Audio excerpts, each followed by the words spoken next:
बाबा जी ने कहा है कि सुमिरन का मतलब रटन नहीं कि हम लोग बैठ गए पलती मार के तुही निरंकार मैं तेरी शरण हाँ मैनू बख्श लो, तुही निरंकार मैं तेरी शरण हाँ मैनू बख्श लो।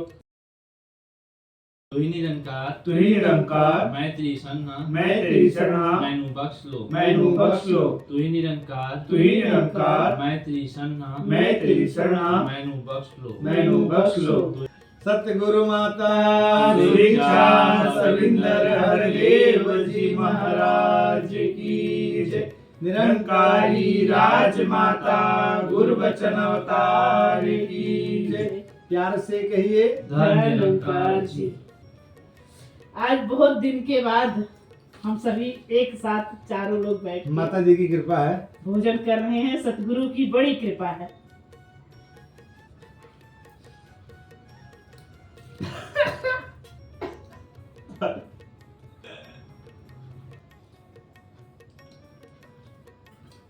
अच्छा मम्मी, ये आप बताइए जी। कि मतलब जैसे महात्मा लोग कहते हैं कि हर श्वास में सुमिरन करने का, तो ये ठीक है, पर आप ये बताइए जैसे कि खाना खाने के समय जैसा सुमिरन हम लोग पहले करते हैं, तो मतलब ये कुछ रिवाज है क्या है, मतलब इसके बारे में मतलब आप बताएंगी? अब इस समय तो पापा ही पंडित हैं, तो आप इनसे ही कुछ इसमें प्रकाश हाँ, आप डालेंगे। ही बताइए क्या मतलब ये रिवाज है, मतलब सुमिरन करना, मतलब जैसे खाना खाने से पहले ही, मतलब ऐसा हर जगह अपना होता है। हर श्वास में तो ठीक है, मतलब वो तो एक तरह से हर श्वास में तो उससे पहले, जैसे अभी हम लोग खाना खा रहे हैं तो नहीं कर रहे हैं, खाना खाने से पहले मतलब करना। मैं बहुत जगह देखता हूँ हम लोग प्रसादी करने कहीं जाते हैं महात्मा के घर पे, तो सब महात्मा मतलब पहले सुमिरन करते हैं। मतलब एक क्या होता है, मतलब इस तरह से कुछ रिवाज बोला जाता है, मतलब पुराने। देखो, जहाँ तक प्रसादी के समय सुमिरन करने की बात है, तो हम सब सुबह से लेकर शाम तक मेहनत करते हैं। किसके लिए? भोजन के लिए। ये बॉडी जो चलती है वो किससे एक्टिव रहती है? इस भोजन से। और जिस तरह से का आप भोजन करोगे उसी तरह से आपका मन रहता है। जैसा खाओ मन वैसा रहेगा मन। इसीलिए संत महात्मा कहते हैं कि हमेशा सात्विक भोजन किया करो, उसका उस तरह से प्रभाव रहता है। सुपाच्य भोजन करो, हल्का भोजन करो। अब सुमिरन करने की बात होती है तो पहले तो ये परमात्मा का, माता अन्नपूर्णा का धन्यवाद हो जाता है। इनको हम प्रार्थना करते हैं, अरदास करते हैं। और जब हम भोजन के पहले सुमिरन करते हैं तो ये भोजन जो है प्रसाद बन जाता है, ये अमृत बन जाता है। और फिर इसमें अगर कुछ गड़बड़ भी है, कोई चीज़ ऐसा है जो नुकसानदायक है, तो जब सुमिरन करके हम उसको खाते हैं तो वो भी अपने शरीर में कोई नुकसान नहीं करता है।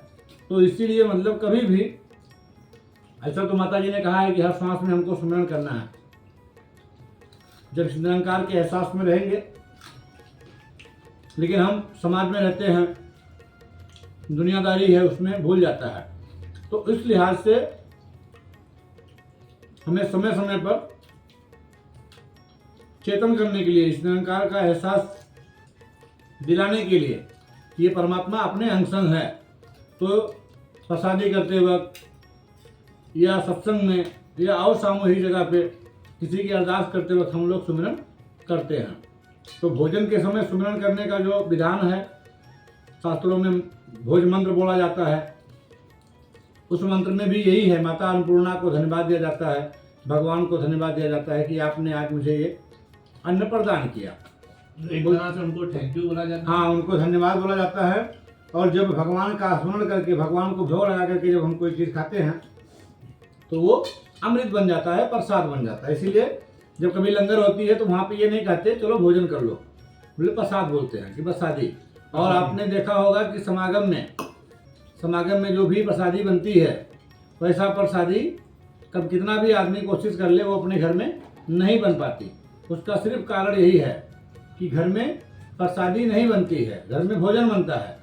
प्रसादी वहाँ बनती है क्योंकि वहाँ निस्वार्थ भाव से बनता है। वो जितने भी सेवा दल के महात्मा होते हैं जो लंगर में लगे रहते हैं, सब सुमिरन करते रहते हैं हमेशा सतगुरु का। तो इसलिए वो निरंकार का प्रेम, वो मिठास उस भोजन में आ जाता है। तो जब भी आप प्रसादी करते वक्त सुमरन करके प्रसादी करोगे तो ये भोजन जो भी मालिक ने बख्शा है वो अमृत बन जाएगा, पहली बात। और दूसरी बात ये है कि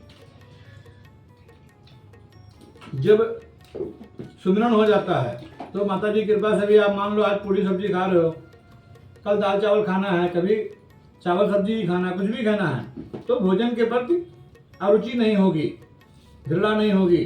क्यों? क्योंकि फिर ये भोजन भोजन ना होकर के ये प्रसाद हो जाता है। और ये प्रसाद में कभी मतलब वो कुछ इब्बट नहीं होता है, प्रसाद होता है। तो इसीलिए भोजन करते वक्त सुमिरन करने का, और बाकी तो हर श्वास में भी सुमिरन करना। बाकी सुमरन तो हर श्वास करना है। तो हर श्वास में मतलब कैसे, मतलब जैसे आप समझ लो अब कैसे ही है, हम कैसे करें हर श्वास में, कैसे करें? जैसे हम खाना खा रहे हैं, अभी हर श्वास की बात है तो बाबा जी ने कहा है कि सुमिरन का मतलब रटन नहीं कि हम लोग बैठ गए पलती मार के, तुही निरंकार मैं तेरी शरण हाँ मैनू बख्श लो, तुही निरंकार मैं तेरी शरण हाँ मैनू बख्श लो, ऐसा नहीं। इस बात का एहसास कि ये परमात्मा, ये निरंकार अंग संग मेरे हाजिर नाजिर हमेशा है, ये हमें देख रहा है। जैसे अभी आप मार्केटिंग में जाते हो, बड़े बड़े मॉल में जाते हो, ऑर्डर लेने जाते हो, वहाँ पे हर दुकानदार लगा के रखा है कि सावधान है आप कैमरे के नज़र में है। बेशक वो कैमरा चालू हो ना चालू हो, लेकिन अगर उसने लिख दिया है तो नजर में लोग अलर्ट हो जाते हैं कि भाई यहाँ कुछ गड़बड़ नहीं करने का कैमरा लगा हुआ है। तो इसी तरह से ये निरंकार का कैमरा, ये परमात्मा, ये अंग संग है, सर्वत्र है।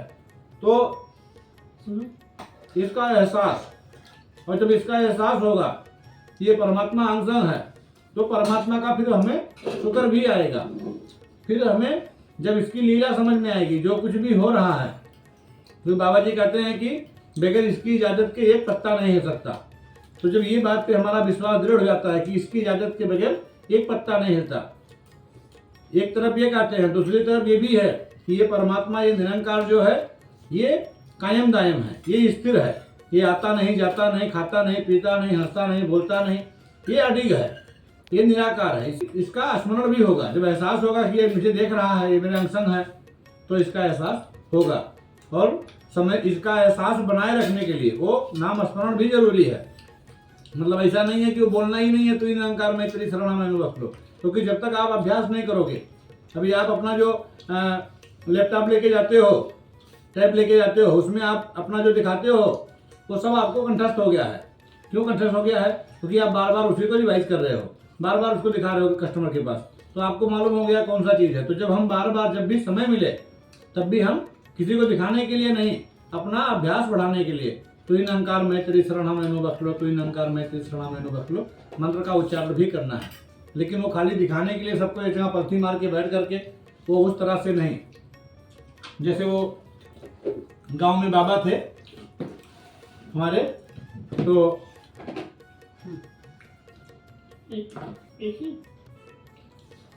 वो रामायण पढ़ते थे, बोलते थे, कैसे रामायण पढ़ते थे? सुन सिय सत्य असीस हमारी, पूजे ही मन कामना तुम्हारी। चाय हो गया? तो मतलब ध्यान कहाँ था उनका? दुनियादारी में था। माता जी भी बोलती हैं, राजमाता जी के पास कोई गया, बोलते हैं माता जी वो तो बहुत ज़्यादा सुमिरन करता है, हर हमेशा लीन रहता है। तो माता जी ने कहा अच्छा, जब वो सुमिरन करने बैठे तो जाकर के उसको थोड़ा गुदगुदी लगाओ। अभी जैसे उसको गुदगुदी लगाए, जैसे बोलता अरे बाप रे बाप। मतलब ध्यान उसका निरंकार में नहीं था, वो सिर्फ दिखाने के लिए सुमिरन कर रहा था। तो इस तरह से नहीं, रटन कर रहा था वो खाली, तो दूसरे को दिखाने के लिए नहीं। जब भी इसका सुमिरन होगा, स्मरण होगा, स्मरण मतलब याद, जब इस निरंकार का एहसास होगा, इसका याद रहेगा, तो उसी तरह से आपका सुमिरन एकदम परफेक्ट होगा। लेकिन उसको अभ्यास में लाने के लिए आपको बार बार नाम स्मरण भी करना पड़ेगा, किसी को दिखाने के लिए नहीं, अपना खुद का अभ्यास करने के लिए। तो अभी आपका कंसेप्ट हो गया क्लियर कि प्रसादी में सुमिरन क्यों करते हैं और सुमिरन हर श्वास में कैसे बनेगा अपना। तो इसके लिए सदगुरु के चरणों में अरदास करें। और बाकी अभी देखिए पूरी है तो इसको परवान करने दीजिए। धन्यवाद जी।